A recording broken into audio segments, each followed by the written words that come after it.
అది నిజమా అబద్ధమా నీ నోటి ద్వారా విందామనే నిన్ను తీసుకొచ్చాను. దేని గురించి మాట్లాడుతున్నావే? నా దగ్గర దాచకుండా నిజం చెప్పమ్మా. నువ్వు నీ ఆత్మాభిమానం నిలబెట్టుకోవడానికి 10 మందిలో గుర్తింపు పొందడానికి ఎలక్షన్స్ లో పోటీ చేశావా, లేదంటే వాళ్ళన్నట్టు కాంచన రెచ్చగొడితే కౌన్సిలర్ గా నిలబడ్డావా?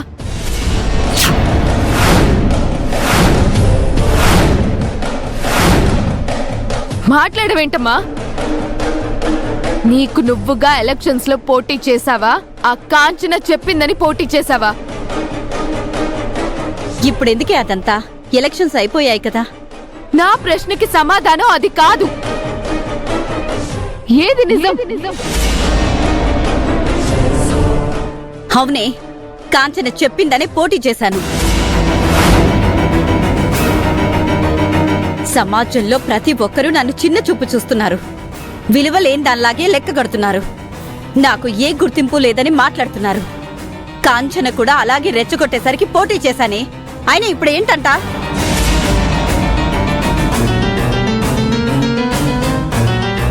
ఆవేశం ఆలోచనని చంపేస్తుంది అంటే ఏమో అనుకున్నాను గాని ఇప్పుడు నిన్ను చూస్తుంటే కరెక్టే అనిపిస్తుందమ్మా.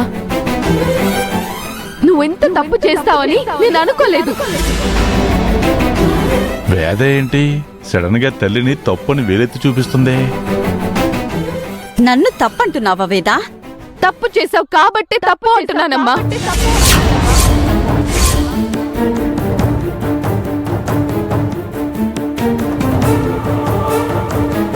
ఆ చైర్మన్ భార్య ఎలాంటి వాళ్ళో నీకు తెలుసు. నిలువెల్లా విషం నింపుకున్న నీచులని కూడా నీకు తెలుసు. అవకాశం దొరికితే మనల్ని రెచ్చగొట్టి మన 2 కుటుంబాల మధ్య చిచ్చు పెట్టాలని గోతికాడ నక్కల్లాగా ఎదురు చూస్తుంటారు. ఇదంతా తెలిసి కూడా వాళ్ళ మాటలు నమ్మి నువ్వు డైరెక్ట్ గా అన్నపూర్ణ గారి మీద పోటీకి దిగావు. తప్పు చేశావమ్మా.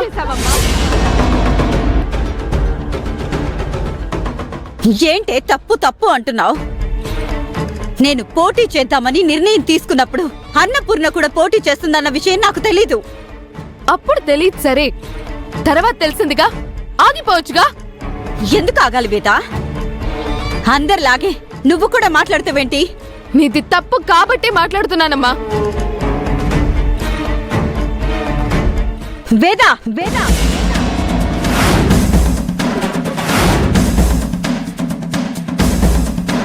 నువ్వు అరిచినంత మాత్రాన ఏది మారదమ్మా. నేనెప్పుడూ నీ మాట కాదనలేదు. ఏనాడు నేను నిన్ను ఎదిరించి మాట్లాడలేదు. కానీ నువ్వు ఇలా చేయడం మాత్రం నాకు నచ్చలేదమ్మా. ఒక కూతురుగా చెప్తున్నాను, కన్న తల్లిగా నువ్వు తప్పు చేశావు.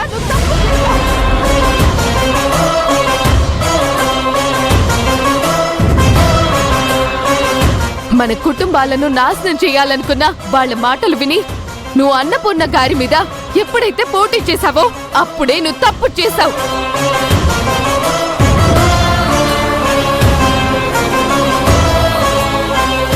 నీకెదురుగా ఆవిడ ఉందని తెలిసాక కూడా నీ అహం కోసం పోటీ నుంచి తప్పుకోకుండా తప్పు చేశావు. ఇప్పుడేమంటావే? ఆ అన్నపూర్ణే కరెక్ట్, నేను తప్పంటావా? ఎస్.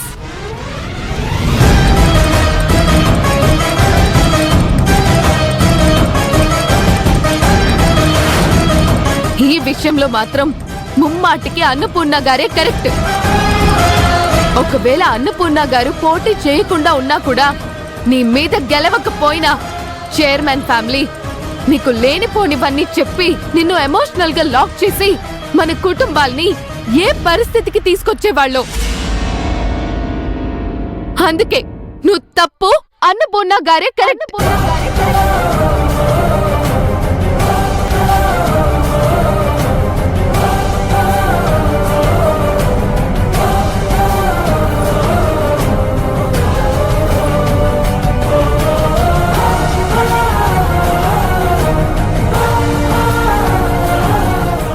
అన్నపూర్ణ, నన్ను ఎన్నెన్ని మాటలన్నావు. నువ్వనడమే కాకుండా అందరితో అనిపించావు. లలితని నీ మీదకి ఆయుధంలో వదలబోతున్నాను, రెడీగా ఉండు.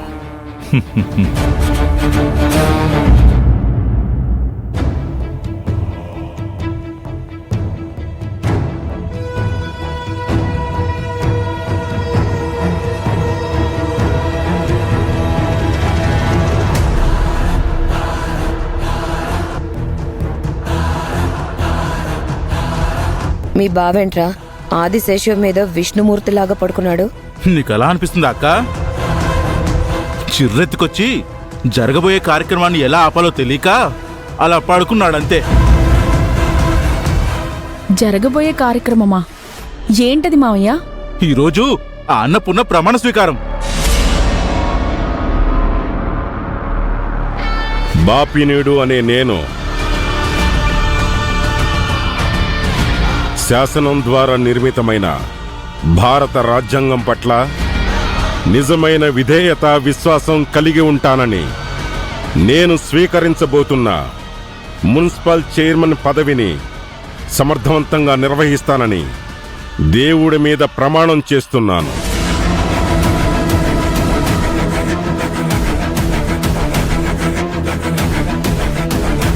అంటూ ఈరోజు ప్రమాణ స్వీకారం చేయాల్సిన నేను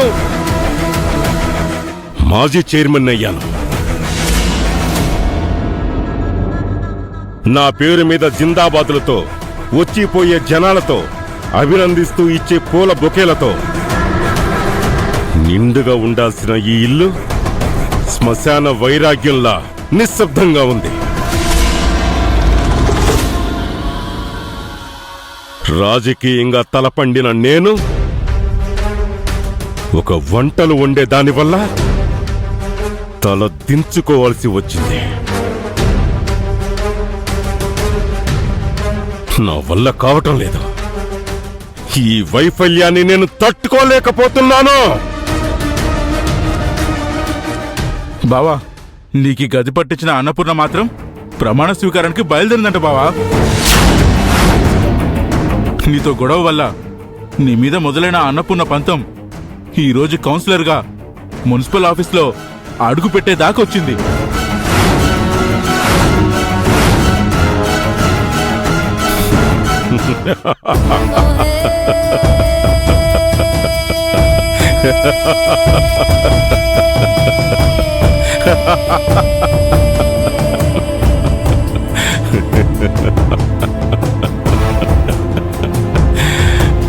ఎందుకు డాడీ నవ్వుతున్నావు? ఆ అన్నపూర్ణ కౌన్సిలర్గా గెలిచుండొచ్చు. ఆ విషయంలో నాకు కోపం బాధ ఉన్నాయి. కానీ కొద్దిసేపట్లో నేను గెలిచి